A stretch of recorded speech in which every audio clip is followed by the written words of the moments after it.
Welcome to the Light Mode channel. इस video में हम डिस्कस करेंगे 24 अप्रैल के वो सारे क्वेश्चंस जो कि एग्जाम पॉइंट ऑफ व्यू से काफ़ी रेलिवेंट है। तो नंबर 1 क्वेश्चन, राष्ट्रीय पंचायती राज दिवस कब मनाया जाता है? 23 अप्रैल, 21 अप्रैल, 24 अप्रैल या फिर 22 अप्रैल? इसका सही आंसर है 23 अप्रैल। आज ही के दिन संविधान के 73वें 74वें संशोधन बिल के तहत इसको पास किया गया था। अच्छा, पंच का मतलब होता है 5, आयत का मतलब होता है असेंबली और राज का मतलब होता है रूल। यह बताता है कि हमारे देश में डिसेंट्रलाइज्ड गवर्नमेंट है, जो कि महात्मा गांधी का सपना था। कुछ और बातें इस पे करते हैं। आज नरेंद्र मोदी ने ई ग्राम स्वराज योजना शुरू किया, जिसका कि लक्ष्य है देश में सभी गांवों में 100% डिजिटाइजेशन। उन्होंने यह भी बताया कि अब तक पिछले 6 सालों में देश के लगभग 1.25 लाख पंचायत डिजिटाइज हो गए हैं। तो आपको यह बताना है कि देश में टोटल पंचायत कितने हैं और किस राज्य में पंचायतों की संख्या सबसे अधिक है। तो इन दोनों के आंसर आप कमेंट बॉक्स में हमें बताएं। बढ़ते हैं अगले क्वेश्चन की तरफ। Which of the following company has acquired a 9.99% stake in Mukesh Ambani's digital operation Reliance Jio? Facebook, Google, Microsoft या फिर एप्पल? इसका सही जवाब है फेसबुक। यह मार्क जकरबर्ग की एक कंपनी है। मार्क जकरबर्ग की 2-3 कंपनियां और है जिसने उन्होंने एक्वायर कर रखा है, जैसे कि व्हाट्सएप, इंस्टाग्राम, ओकुलस VR और एक्सेट्रा। जकरबर्ग ने इसमें लगभग 6 बिलियन रुपए लगाए हैं। अगर एग्जैक्टली बताएं तो 5.7 बिलियन US डॉलर, और इन्होंने इसके बदले 10% स्टेक लिया। आपको यह बताना है कमेंट बॉक्स में कि इसका मतलब क्या हुआ, रिलायंस जियो का टोटल वैल्यूएशन कितना हुआ। तो आप इसका आंसर कमेंट बॉक्स में बताएं। अच्छा, रिलायंस जियो पे अभी 1.5 लाख करोड़ का डेप्ट था, तो इससे उनको काफ़ी मदद मिलेगी अपने डेप्ट कम करने में। और फेसबुक को भी अपने व्हाट्सएप पे के थ्रू जियो मार्ट से इंटीग्रेट होना था और फुल मार्केट डोमिनेशन चाहिए। तो यह दोनों के लिए विन विन सिचुएशन है। बढ़ते हैं अगले क्वेश्चंस की तरफ। Who has received the William E कॉल्बी award given for an outstanding book on military और इंटेलिजेंस हिस्ट्री? यह काफ़ी प्रतिष्ठित अवार्ड है। तो यह किसको मिला है? जो हिल, डिन कुंट, स्टीफन किंग या फिर एडम हिगिंबोथम? इसका सही आंसर है एडम हिगिंबोथम को। आखिर इन्हें ही कॉल्बी अवार्ड क्यों मिला? तो इनकी एक बहुचर्चित पुस्तक है जिसका कि नाम है मिडनाइट इन चेरनोबिल। यह चेरनोबिल की एक घटना के बारे में बताती है, जो कि आज तक के इतिहास की सबसे बड़ी न्यूक्लियर डिजास्टर की घटना है। यह घटना 1986 में हुई थी। आपको यह बताना है कि चेरनोबिल दुनिया के किस भाग में स्थित है। तो आप यह कमेंट बॉक्स में बताएं कि चेरनोबिल किस कंट्री में है। अगले क्वेश्चन की तरफ बढ़ते हैं। Name the Indian shuttler who has named as one of the ambassadors for IM badminton awareness campaign? Kidambi, PV Sindhu, Saina Nehwal या फिर पुलेला गोपीचंद? इसका सही आंसर है भारत की नंबर 1 बैडमिंटन खिलाड़ी PV सिंधु। तो यह काफ़ी अच्छा क्वेश्चन है। बढ़ते हैं अगले क्वेश्चन की तरफ। IAAMA, जो कि इंटरनेशनल मोटरसाइकिल मैन्युफैक्चरर्स एसोसिएशन है, उन्होंने राकेश शर्मा को अपना प्रेसिडेंट नियुक्त किया है। तो IAAMA का हेडक्वार्टर कहाँ है? न्यूयॉर्क, वियना, लंदन या फिर जिनेवा? तो इसका सही आंसर है जिनेवा। आपको यह बताना है कि जिनेवा किस देश में स्थित है। आप कमेंट बॉक्स में इसका आंसर बताएं। सो क्वेश्चन नंबर 6, नीचे दिए गए स्टेटमेंट्स में जो कि बैडमिंटन वर्ल्ड फेडरेशन के बारे में है, कौन सा स्टेटमेंट सही है? स्टेटमेंट 1, बैडमिंटन वर्ल्ड फेडरेशन एक इंटरनेशनल गवर्निंग बॉडी है। नंबर 2, बैडमिंटन वर्ल्ड फेडरेशन 1934 में स्थापित की गई थी। नंबर 3, बैडमिंटन वर्ल्ड फेडरेशन में कुल 194 मेंबर हैं। Statement number 4, badminton world federation का मुख्यालय कुआलालंपुर मलेशिया में है। इसका सही आंसर है उपर्युक्त चारों। सभी स्टेटमेंट सही है। बढ़ते हैं अगले क्वेश्चन की तरफ। During the national panchayat Raj day event which of the following award way are given to the best performing panchayat. 5 statement दिए गए हैं, आपको इन्हें ध्यान से पढ़ना है और सोचना है कि आखिर कौन सा स्टेटमेंट इसमें सही है और कौन सा गलत है। इसका सही आंसर है उपर्युक्त दिए गए सारे स्टेटमेंट सही है।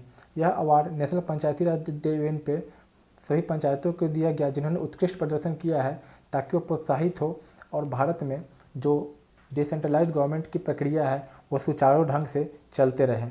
इससे हमारा देश और अधिक मजबूत होगा। बढ़ते हैं अगले क्वेश्चन की तरफ।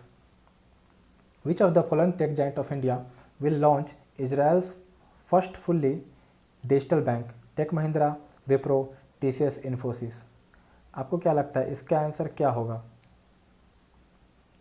जी हाँ, इसका आंसर है टीसीएस। तो आखिर यह टीसीएस को ही क्यों मिला? एक्चुअली पिछले 40 सालों में यह इजराइल में एक पहली बैंक है जिसको कि डिजिटली ऑपरेट करने के लाइसेंस मिले हैं। तो इन्होंने टीसीएस के साथ गठबंधन किया है ताकि टीसीएस अपने BANCS प्लेटफॉर्म, जो कि इनका कोर बैंकिंग प्लेटफॉर्म है और यह प्लेटफॉर्म ग्लोबली लोगों को हेल्प करता है।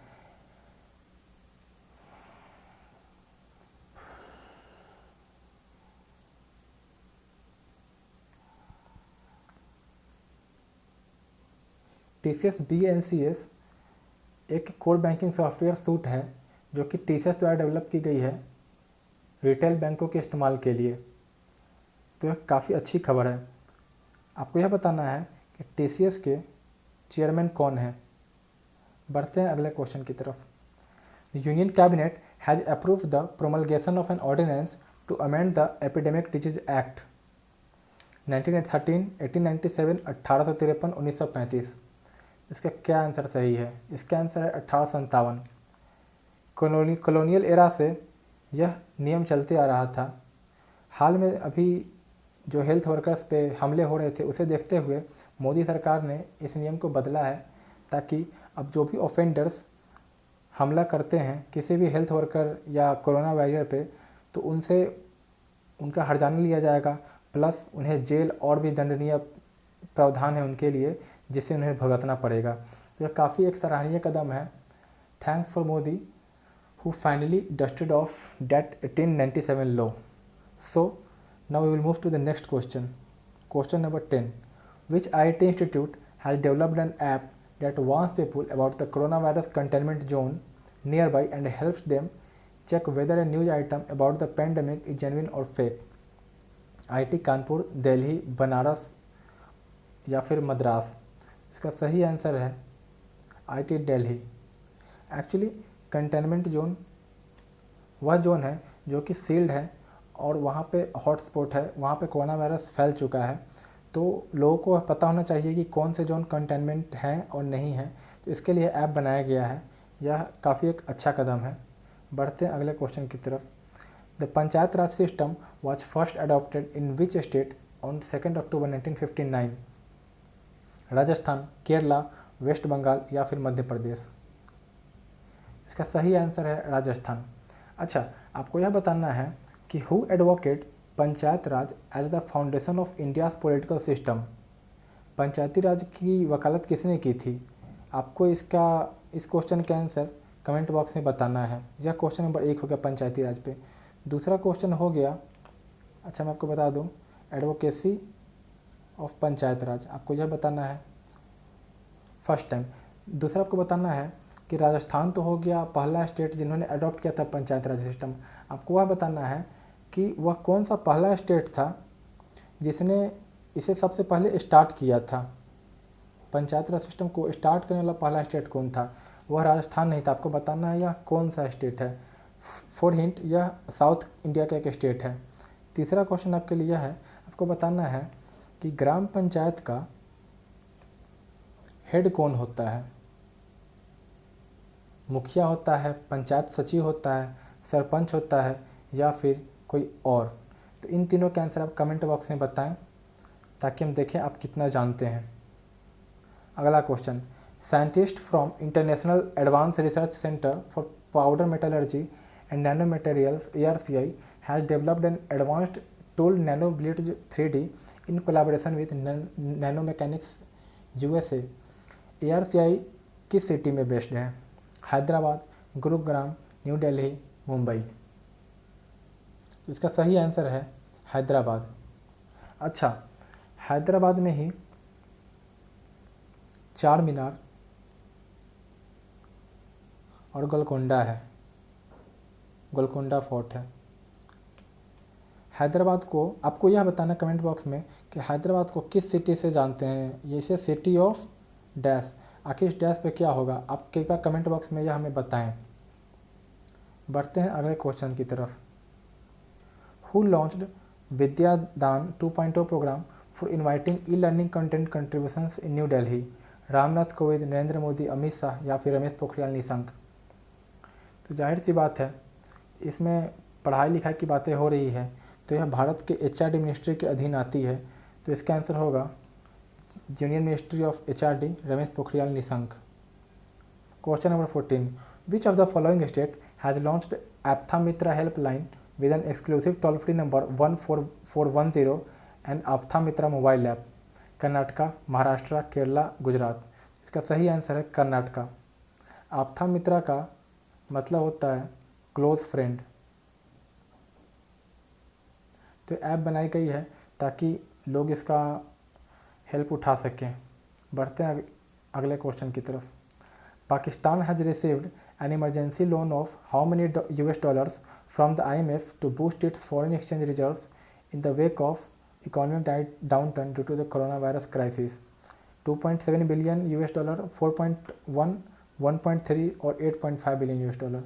इसका सही आंसर है 1.39 बिलियन US डॉलर। पाकिस्तान में भी लगातार कर्ज पे कर्ज उठाई जा रही है। आपने देखा इसने IMF से लगभग 1.39 बिलियन US डॉलर कर्ज उठाए